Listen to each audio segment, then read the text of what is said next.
Welcome to special analysis. నేను రమ్మ మండవ. ఈరోజు అనాలిసిస్లో భాగంగా మనం తీసుకోబోతున్న టాపిక్ ఏంటంటే, చోడవరానికి గుడివాడ అమర్నాథ్ని పంపించారు జగన్మోహన్ రెడ్డి లేటెస్ట్గా.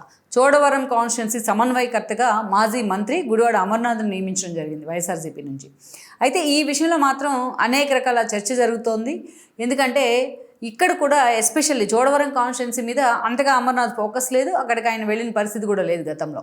అలాంటి చోడవరం కాన్స్టిట్యున్సీకి బలవంతంగా అమర్నాథ్ను పంపించారనే చర్చ అయితే ఉంది. ఎందుకంటే ఆయన ఎప్పుడు కూడా అనకాపల్లి మీద ఎక్కువ ప్రేమ పెంచుకున్నారు, అనకాపల్లి నుంచే రిప్రజెంట్ చేశారు, గతంలో కూడా ఎమ్మెల్యేగా మంత్రిగా కూడా పనిచేశారు. అండ్ దెన్ గాజువాక లాంటి సీట్ మీద కూడా కొంచెం ఫోకస్ పెట్టే ప్రయత్నం చేశారు. సో పెందుర్తి కానీ గాజువాక కానీ ఇలాంటి సీట్స్ మీదే అమర్నాథ్ ఫోకస్ ఎక్కువగా ఉంటూ వచ్చింది. కానీ ఈ రోజున చోడవరం లాంటి ఒక కాన్స్టిట్యున్సీకి అమర్నాథ్ని పంపించడం ద్వారా ధర్మశ్రీని పూర్తిగా పక్కన పెట్టినట్టయింది. అట్ ద సేమ్ టైం చూసినట్లయితే చోడవరం బాధ్యతలు తీసుకోవడానికి అమర్నాథ్కి అంతగా ఇష్టం లేకపోయినా ఆయన అక్కడికి ఇన్ఛార్జిగా పంపించడాన్ని మాత్రం ఆయన సన్నిహితులు కూడా తీసుకోలేకపోతూ ఉన్నారు. ఈ రోజున అమర్నాథ్ ఆలోచన పక్కన పెట్టి మరీ జగన్మోహన్ రెడ్డి ఆ నిర్ణయం తీసుకోవడానికి కారణం ఏంటి అంటే అందుకు అనేక కారణాలు ఉన్నాయి. వాటి గురించి కూడా మనం ఇక్కడ చెప్పుకునే ప్రయత్నం చేయాలి.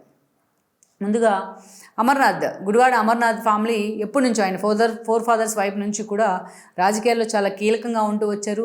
ఉత్తరాంధ్ర రీజియన్లోనే తమకంటూ కూడా ఒక వ్యక్తిగత ఇమేజ్ అయితే ఉంది ఆ ఫ్యామిలీకి. ఆ టీడీపీతో కూడా వాళ్ళ ఫాదర్ కానీ వీళ్ళంతా కూడా చాలా సన్నిహితంగా ఉన్నారు. పలు కీలక పదవులు కూడా వాళ్ళు దక్కడం జరిగింది ఆయా పార్టీలో.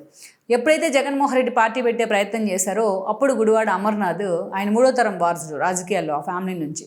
ఆయన టీడీపీ నుంచి వైఎస్ఆర్సీపీ వైపు వచ్చే ప్రయత్నం చేశారు.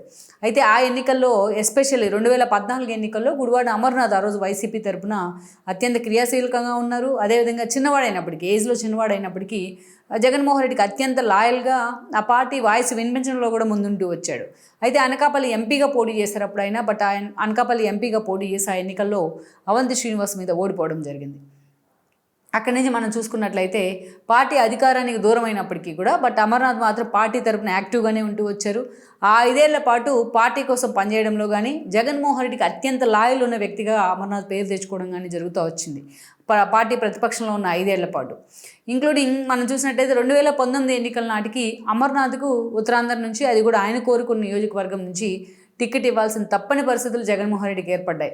మరోసారి అనకాపల్లి టికెట్ ఇస్తారని ప్రచారం జరిగినప్పటికీ బట్ జగన్మోహన్ రెడ్డి మాత్రం ఆ రోజు అమర్నాథ్ని మాత్రం అనకాపల్లి అసెంబ్లీ వైపే పంపించారు. ఎందుకంటే ఆ రోజు జగన్మోహన్ రెడ్డి క్యాబినెట్లోకి ఎలాగైనా వెళ్లాలనే ఆలోచనతోనే ఆ రోజు అనకాపల్లి ఎమ్మెల్యే సీటు మీద అమర్నాథ్ పట్టుబట్టారు. ఈ క్రమంలోనే అనకాపల్లి సీటు ఆ రోజు అమర్నాథ్కి ఇవ్వడం జరిగింది. అమర్నాథ్ ఆ రోజు 2019 ఎన్నికలు ఆయన ఇండివిజువల్గా ఉన్న ఒక ఇమేజ్ కావచ్చు, రాష్ట్ర వ్యాప్తంగా ఉన్న జగన్మోహన్ రెడ్డి ఒక్క ఛాన్స్ వేవ్ కావచ్చు, వైఎస్ఆర్సీపీ వేవ్ కావచ్చు, ఈ క్రమంలోనే అమర్నాథ్ ఆ రోజు ఎమ్మెల్యేగా గెలిచారు. దాన్ని గెలిచిన తర్వాత అమర్నాథ్కి ఫస్ట్ క్యాబినెట్లోనే మంత్రి పదవి వస్తుందని అంతా అనుకున్నారు. ఎందుకంటే జగన్మోహన్ రెడ్డికి అత్యంత క్లోజ్ అసోసియేట్గా ఉన్నారు కాబట్టి. కానీ జగన్మోహన్ రెడ్డి అంతగా అమర్నాథ్ పట్టించుకోలేదు మొదటి 2.5 ఏళ్ళు. ఎప్పుడైతే క్యాబినెట్ ఎక్స్పాన్షన్ అనుకున్న ఉన్నారో ఆ సమయంలో అమర్నాథ్ పేరు చాలా ప్రముఖంగా వినిపించింది. అయితే అంతకంటే కొంచెం ముందుగానే ఎవరైతే మేకపాటి గౌతమ్ రెడ్డి, జగన్మోహన్ రెడ్డికి సన్నిహితుడు కూడా ఆయన, మేకపాటి రాజమోహన్ రెడ్డి కొడుకు, ఆత్మకూరు నుంచి ఎమ్మెల్యేగా ఉన్నారు. జగన్మోహన్ రెడ్డి ఫస్ట్ క్యాబినెట్లోనే భారీ పరిశ్రమల శాఖ మంత్రిగా, ఐటీ మినిస్టర్గా బాధ్యతలు కూడా స్వీకరించారు. అంత లాయల్గా ఉండేవాళ్ళు గౌతమ్ రెడ్డి జగన్మోహన్ రెడ్డి అంటేనే. సో అలాంటి గౌతమ్ రెడ్డి దురదృష్టవశాత్తు ఆయన హార్ట్ స్ట్రోక్తో చనిపోవడం జరిగింది. సో ఆ ప్లేస్లో అమర్నాథ్ రెడ్డిని తీసుకొచ్చి క్యాబినెట్ ఎక్స్పాన్షన్లో భాగంగా రీప్లేస్ చేశారు జగన్మోహన్ రెడ్డి.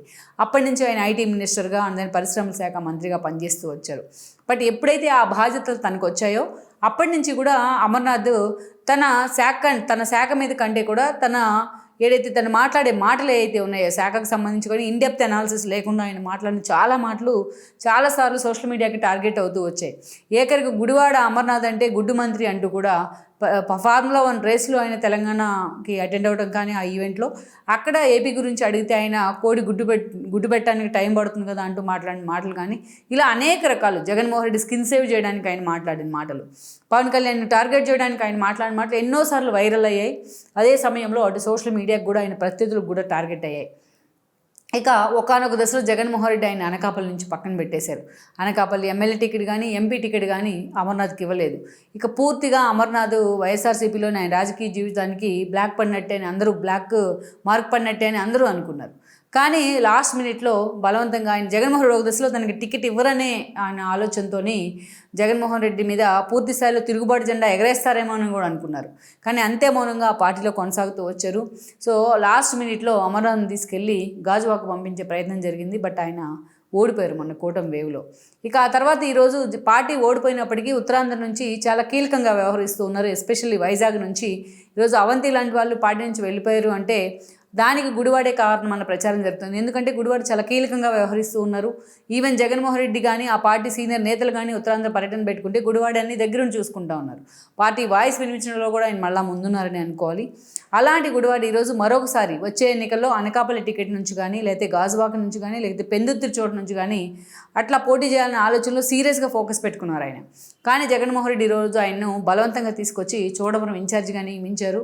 చోడవరం ఆల్రెడీ కర్ణం ధర్మశ్రీ ఉన్నారు. మొన్నటి ఎన్నికల్లో ఆయన ఓడిపోయారు. గత ఎన్నికల్లో ఎమ్మెల్యేగా గెలుచున్నారు. బట్ జగన్మోహన్ రెడ్డి మీద అనేక రకాలుగా తిరుగుబాటు జెండా ఎగరేస్తూ కూడా ధర్మశ్రీ మాట్లాడడం జరిగింది ఎన్నికలకు ముందు. ధర్మశ్రీని పక్కన పెట్టి ఈ రోజున జగన్మోహన్ రెడ్డి చోడవరం టికెట్ను అమర్నాథ్కి ఇవ్వడం జరిగింది. చోడవరం సమన్వయకర్తగా అమర్నాథ్ని నియమించారు. అయితే తన సొంత కాన్స్టిట్యున్సీ అనకాపల్లి నుంచి జగన్మోహన్ రెడ్డి తనను తీసి పక్కకు పంపించడానికి మాత్రం ఆయన సన్నిహితులు కానీ ఆయన కానీ తీసుకోలేకపోతున్నారని చర్చ జరుగుతోంది. మరి జగన్మోహన్ రెడ్డి ఈ సిచ్యువేషన్ ఇలాగే కంటిన్యూ చేసే ప్రయత్నం చేస్తారా, లేకుంటే ఎన్నికల నాటికి మళ్ళా అక్కడ మార్పులు చేర్పులు ఉంటాయన్న చర్చ అయితే ఉంది. బట్ కారణాలు ఏమైనప్పటికీ చోడవరం బాధ్యతలను అమర్నాథ్కి ఇవ్వడం పట్ల మాత్రం ఆయన సన్నిహితులు కానీ ఆయన ఫాలోయర్స్ కానీ ఆయన కానీ అంత సంతృప్తిగా లేదన్న ప్రచారం అయితే ఉంది వైఎస్ఆర్సీపీలో. మళ్ళీ ఈ విషయంలో జగన్మోహన్ రెడ్డి ఎలాంటి నిర్ణయం తీసుకుంటారన్నది కూడా మనం చూడాల్సి ఉంది. ఈ వీడియో మీకు నచ్చినట్లయితే please share, like and subscribe R24 Telugu.